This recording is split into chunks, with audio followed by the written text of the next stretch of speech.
हमारी सूक्ष्म शक्तियां बहुत कमजोर पड़ जाएंगी। तब जब विघ्न आएंगे फिर हम चिल्लाएंगे ही, परेशान होंगे। बाबा मदद नहीं करता, बाबा सुनता नहीं है। मैंने तो बाबा को कई बार लिख के दिया है, स्टेज पे जाके बाबा की दृष्टि भी ली है, बाबा कुछ करता नहीं, नाराज है मेरे से। फिर ये प्रश्न होते हैं, ये होते हैं, मुझे कहते हैं लोग बाबा सुनता नहीं अपनी। तो मैं तो सीधा सा कह देता हूं, तुमने बाबा की नहीं सुनी होगी। ठीक है ना? जो इस समय बाबा की सुनते हैं, क्या होगा? द्वापर युग के बाद भी उनकी सुनवाई होगी। उन्हें लगेगा भगवान सुन रहा है हमारी, तो मदद हो रही है। और जो अब नहीं सुनते, अरे बाबा तो कहता ही रहता है, बहुत साल से कह रहा है, समय कम रह गया है, अचानक होगा, कुछ होता तो है नहीं। भूकंप भी आ रहे, कोई मरता तो एक भी नहीं।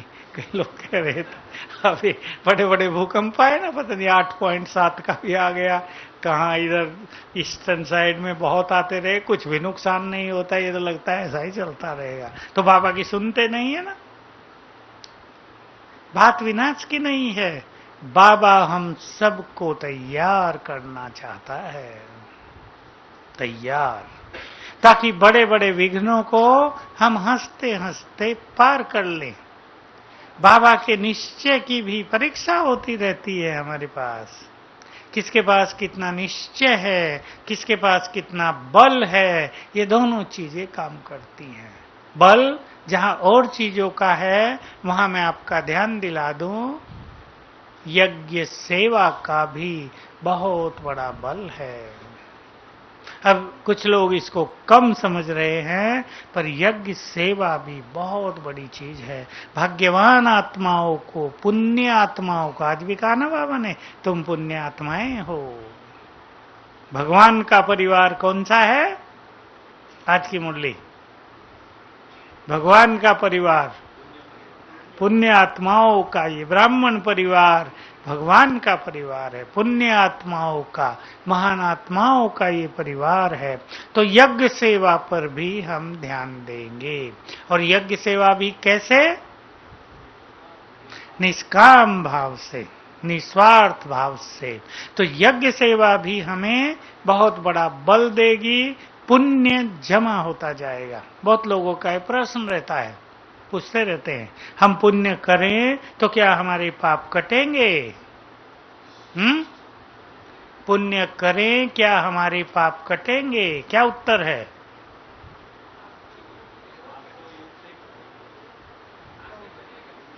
पुण्य से भाग्य बनेगा, पुण्य से योग लगेगा, जिससे पाप कटेंगे। पर अगर किसी से योग न लगता हो तो कम से कम वो पुण्य तो करे।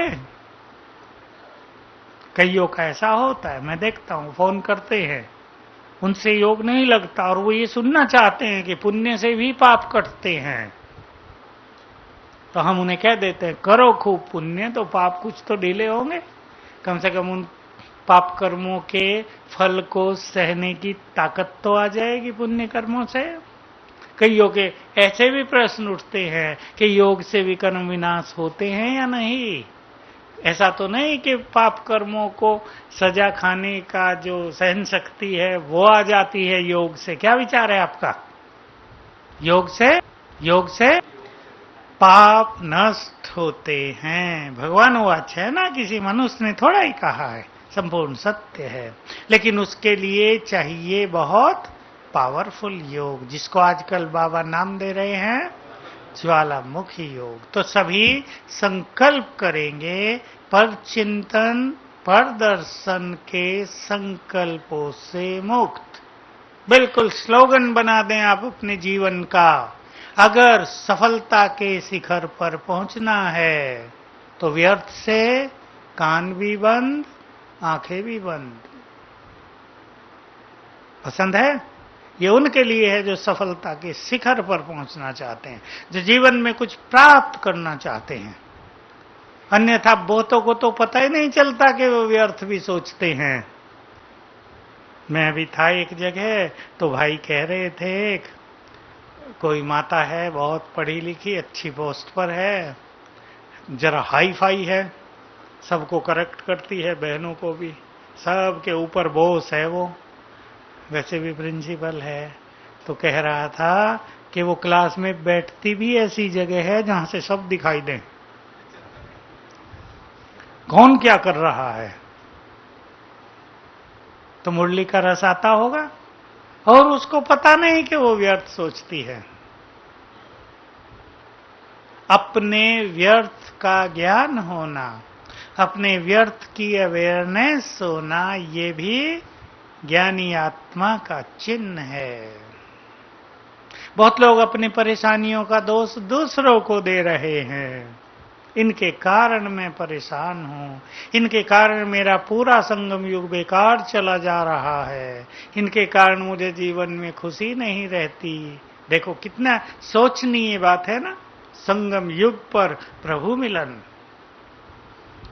पूरे 21 जन्मों का श्रेष्ठ भाग्य निर्माण का सुंदर अवसर, पूरे कल्प के लिए बहुत कुछ पाने का स्वर्णिम अवसर, लेकिन कोई एक आत्मा जो साथी है वो कुछ नहीं करने दे रही है। सोचनीय बात है, विचारणीय बात है।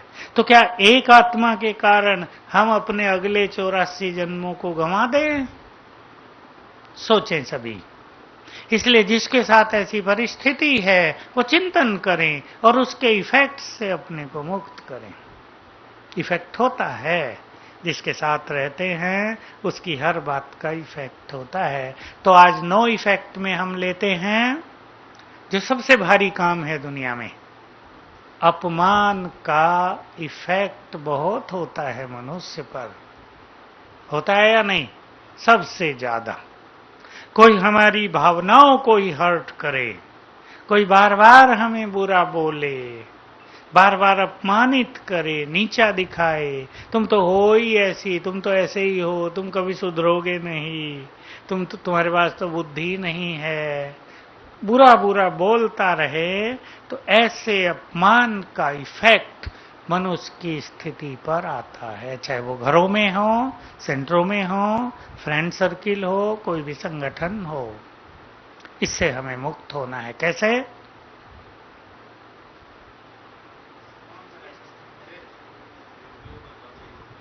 हाँ, ये आपने बहुत अच्छी बात बता दी। कभी का मेरा स्लोगन था ये, योगियों का कभी अपमान होता ही नहीं, हम श्रेष्ठ योगी हैं। एक दूसरी बहुत सुंदर बात बाबा का महावाक्य है, उस पे हमें काम करना है। अब जिनके पास अभिमान ज्यादा है उन्हें ही अपमान की फीलिंग ज्यादा होती है। याद आ गया ना सबको बाबा का महावाक्य? जिनके पास अभिमान ज्यादा है उन्हें ही अपमान की फीलिंग ज्यादा होती है। अपमान एक फीलिंग है। चार के बीच में हम खड़े थे, तुमने हमें वहीं बोल दिया बुरा बुरा, चार लोग हमारे बारे में क्या सोचते होंगे, ये सोच के परेशान हो रहे हैं। अलग से बुला के कहते ना, हमें कुछ डांटना ही था तो सबके बीच में क्यों अलग से डांटते, ताकि हम भी लड़ लेते अच्छी तरह। वहां हमें चुप रहना पड़ा क्योंकि चार लोग और खड़े थे। क्या सोचना है? क्या सोचना है? चार लोग खड़े थे, किसी ने आके हमें बुलाया। सोचें अब सभी हैं, लगता तो ऐसा ही है ना, बड़ी खराब बात हुई, हमारी इंसल्ट कर दी। ये लोग चार क्या सोचेंगे हमारे बारे में? लेकिन चार क्या सोचेंगे? सत्य बात क्या है? अगर हमारी स्थिति बहुत अच्छी है तो चारों ये सोचेंगे उसने गलत बोला, तुम ठीक हो। इंसल्ट किसकी होगी? उसकी होगी, हमारी नहीं होगी। अगर हमारी स्थिति बहुत सुंदर रहती है तो चारों को क्या हमारी स्थिति दिखाई नहीं देगी? वो भी तो देगी ना, वो महिमा करेंगे, देखो वो व्यक्ति इनको बुरा बुरा बोल गया लेकिन इन्होंने अपनी स्थिति नहीं बिगाड़ी। ये होगा या नहीं? और हम परेशान हो जाएं वो भी दिखाई देगा, लेकिन हमारी स्थिति श्रेष्ठ रहे, उस पर नो इफेक्ट हो जाए, तो ये बहुत अच्छी चीज है। तो अपमान को कैसे कैसे लेंगे, चिंतन करें अब सभी। बाबा का एक और सुंदर महावाक्य आपको याद दिला देता हूं, आप याद रखेंगे। बाबा ने बिल्कुल डायरेक्ट भाषा में बोला, फर्स्ट पर्सन, बच्चे तुम्हें तो भगवान सम्मान दे रहा है, मनुष्यों से सम्मान लेकर क्या करोगे। करें सभी अपने को मजबूत, सम्मान की एक्सपेक्टेशंस नहीं, जिसको ज्यादा होती है। सब लोग मेरा सम्मान करें, समाज में मेरा सम्मान हो, परिवार में, सेंटर में, सेवाओं में मेरा सम्मान हो, मेरी बात सुनी जाए, माना जाए, मुझसे राय ली जाए, वही ज्यादा परेशान होते हैं।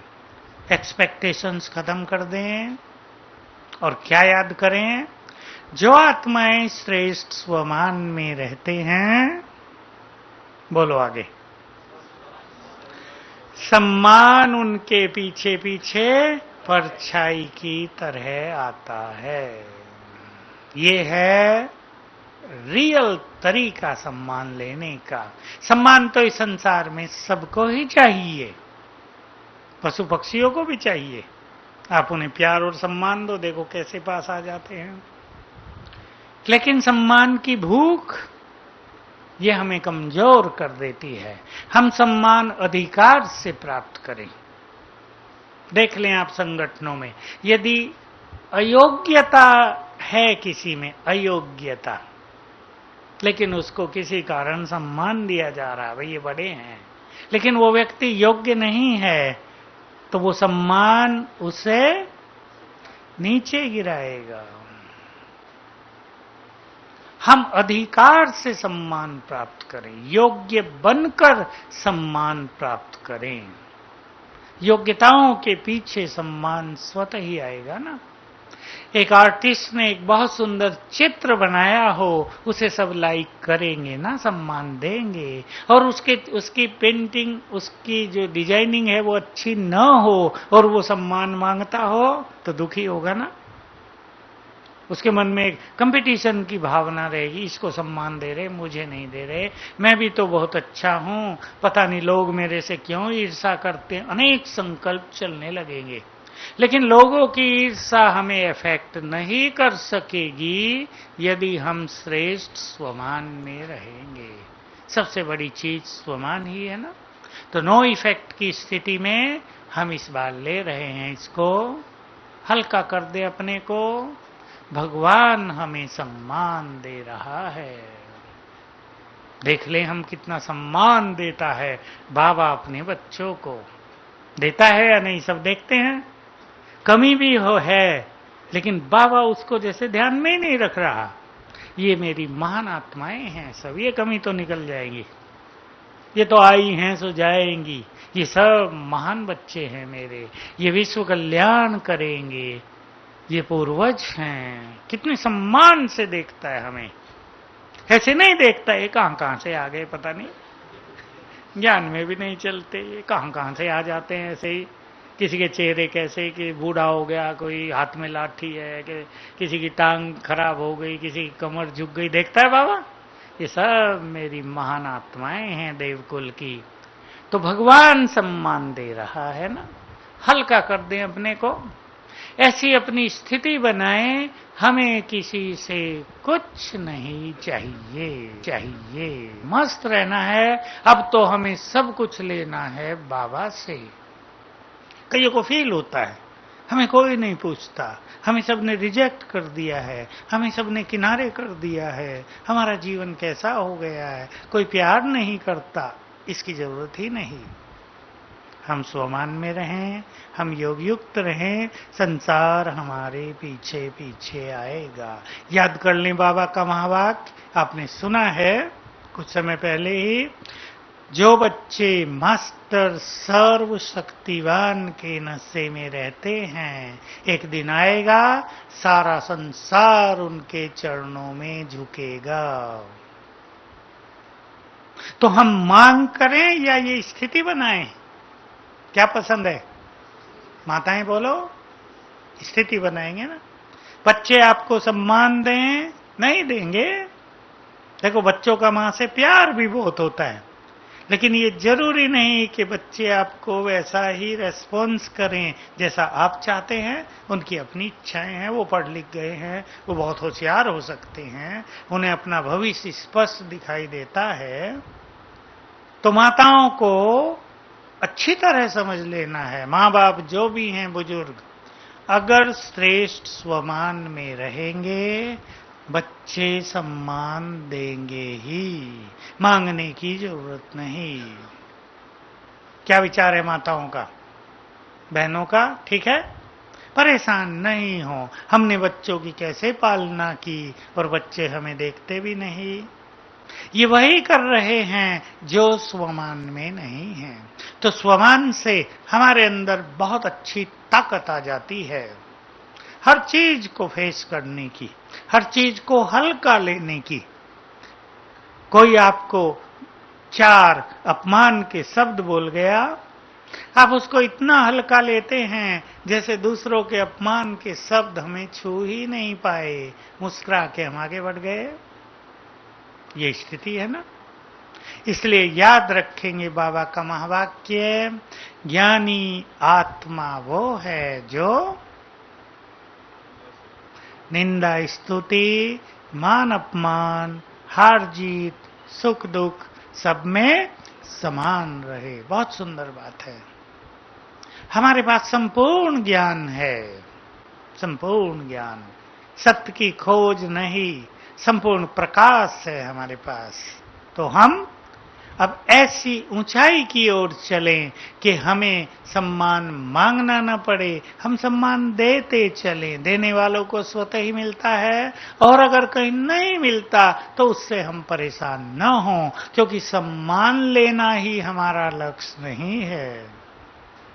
ये तो हमारा लक्ष्य नहीं है ना कि सब हमें सम्मान दें। हमें तो अब बाबा से सर्व खजाने प्राप्त करने हैं। ऐसा सम्माननीय बन जाना है, माननीय, सम्माननीय, पूजनीय, कि मंदिरों में हमारी मूर्तियों को सम्मान देने के लिए भक्त लाइन लगाकर दरवाजा खुलने की इंतजार करते रहेंगे। सारा संसार सम्मान देगा, हम अपने स्वमान को बढ़ाएंगे। अब हम स्वमान निकाल लें 3, जो अब 10 दिन के लिए अभ्यास करने हैं। बोलो, सबको बोलना है। बहुत इफेक्टिव। एक यही रख लें, मैं विघ्न विनाशक हूं। इस पे बहुत अच्छा चिंतन करेंगे।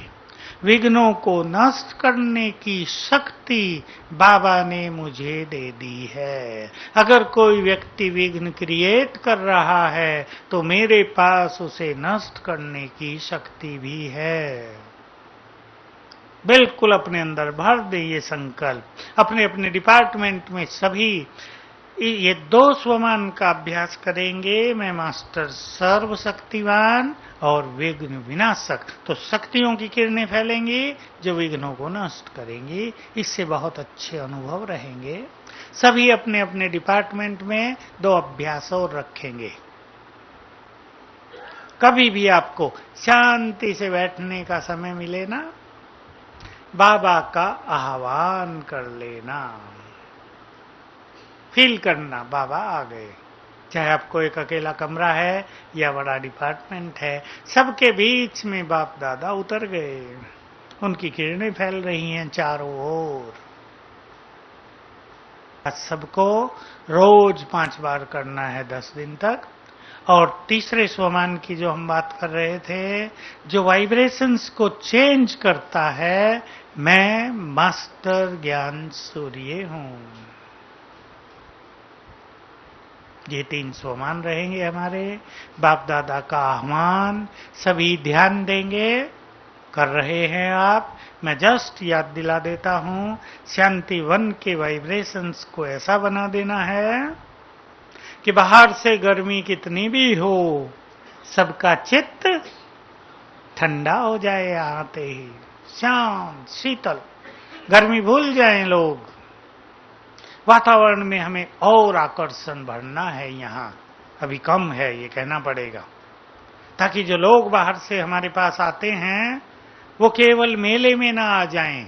कुछ लोग मेले में आते हैं केवल, कुछ लोग घूमने फिरने के लक्ष्य से आते हैं। बाबा से मिले, एक आधी क्लास सुन ली, फिर घूम फिर लो, एंजॉय करें लोग, स्पिरिचुअल पावर भरें अपने में यहाँ, क्योंकि आने वाले समय में और हल्की आत्माएं भी हमारे पास आएंगी। हल्का तो समझते हैं ना सभी, हल्की आत्माएं, त्रेता के आधे की बाद में आने वाली आत्माएं जो हल्के होंगे, थोड़ी थोड़ी धारणा वाले होंगे, कुछ दूसरों को देखने वाले होंगे, जो हमें देखकर कुछ सीखने वाले होंगे।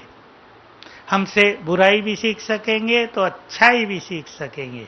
ऐसे में हमारे वाइब्रेशंस इतने पावरफुल हो जाएं यहाँ के कि वो अच्छाई ही लेकर जाएं। बाबा कहा करते थे मधुबन में शुरू में कि वो तो बाबा सबके चश्मे का रंग बदल देता है, यहाँ आते ही हरा कर देता है, तो किसी को किसी के अवगुण दिखाई नहीं देते। सबको लगता है कितनी महान आत्माएं रहती हैं यहाँ। एक बार एक बहन कुछ लोगों को ले आई कि मधुबन में योगी लोग खाना बनाते हैं, चलो। बेचारे 5-6 थे, किचन में आ गए। वो बहन जी से पूछ रहे, यहाँ तो कोई योगी नहीं है। योगी वो समझते थे गेरुए वस्त्र पहने होंगे, सन्यासी होंगे, वो भोजन बनाते हैं। किसी कोई सुना के लाई थी कि वहां तो सब फरिश्ते रहते हैं। अब वो कहें फरिश्ते क्या होते हैं भाई, हमें दिखाओ तो सही, कैसे होते हैं यहाँ के रहने वाले फरिश्ते। तो बड़ी ऊंची भावनाओं से लोग आते हैं ना, वैसा ही हमें देखें।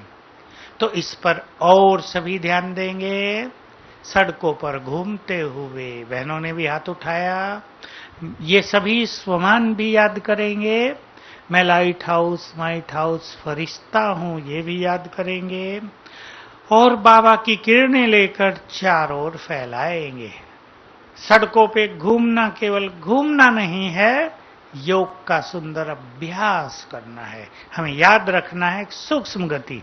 मान लो आप सड़क पर घूम रहे हैं, इस नशे में घूम रहे हैं, मैं लाइट हाउस फरिश्ता हूं, तो आने वाले समय में लोगों को आपका वो फरिश्ता स्वरूप वहां दिखाई देगा, आप वहां हो या ना हो, क्योंकि हमारे वाइब्रेशंस ही हमारे फरिश्ते स्वरूप का निर्माण करते हैं। तो बहुत ध्यान देंगे। बहुत अच्छा, खुशी की बात है कि बहुत सारे भाई बहनें इस कार्य में लग गए हैं। बाबा भी बहुत खुश होता है। ये होमवर्क हम उसका करते हैं तो वो बहुत खुश होता है, और ये उसका यज्ञ है। यज्ञ की सबसे बड़ी सुरक्षा, यज्ञ के किले को मजबूत बनाना, इसका अर्थ और कुछ नहीं, यहाँ के वाइब्रेशंस को पावरफुल बनाना है, ताकि और पार्टियों के लोग जो इधर उधर के आ जाते हैं ना विघ्न बाधाएं डालने, वो अंदर आते ही विघ्न डालना ही भूल जाएं। आए शत्रु बनकर और जाएं मित्र बनकर। ऐसे वाइब्रेशंस हम यहाँ क्रिएट करेंगे। बहुत अच्छा है। बाबा आप सभी को सचमुच दुआएं देता होगा ऊपर से, जो वो देखता होगा मेरे बच्चे वाइब्रेशंस फैला रहे हैं। इसका परिणाम देखिए, ये ऐसी सेवा होगी जिसका शेयर आपको लंबा काल तक मिलता जाएगा। जब तक संगम युग चलेगा, आने वालों को यहां से सुंदर अनुभूतियां होंगी, उसका 1% करने वालों के हिस्से में जाएगा। तो सभी बहुत अच्छा योग करेंगे। लास्ट बात, सकाश देना। मैं जस्ट रिवाइज करा रहा हूं, आप सब देते हैं, अंडरलाइन कर लें, मधुवर लें। मधुवर ने किया कि जो 3 मिनट का ट्रैफिक कंट्रोल का गीत बजता है उसमें 5 स्वरूपों का अभ्यास, और जो 1 मिनट का बजता है उसमें ग्लोब को सकाश। ये तो करेंगे सारा दिन, और बाकी सवेरे और शाम 15-15 मिनट बैठकर। बिल्कुल हमसे किरणें फैल रही हैं सारे संसार में, कभी हम आकाश में हैं, हमसे वाइब्रेशंस फैल रहे हैं। ये सब सुंदर अभ्यास सभी करते रहेंगे, ठीक है। ये सबसे बड़ा पुण्य है, इसका फल बहुत जबरदस्त है। छोटा सा अनुभव एक व्यक्ति का, कोई उसको बीमारी थी शरीर में, जा नहीं रही थी। सीमा बहन ये बहुत अच्छा अनुभव, मुझे भूल गया मुझे किसने सुनाया। कहा 40 दिन तक मैंने क्षमा याचना की उन आत्माओं से जिनको मैंने कष्ट पहुंचाया हो 63 जन्मों में। कहा 40 दिन में ठीक हो गया पूरी तरह से। तो ये भी बहुत अच्छे हमारे अनुभव हैं, सभी अनुभवों को बढ़ाते चलेंगे। ओम शांति।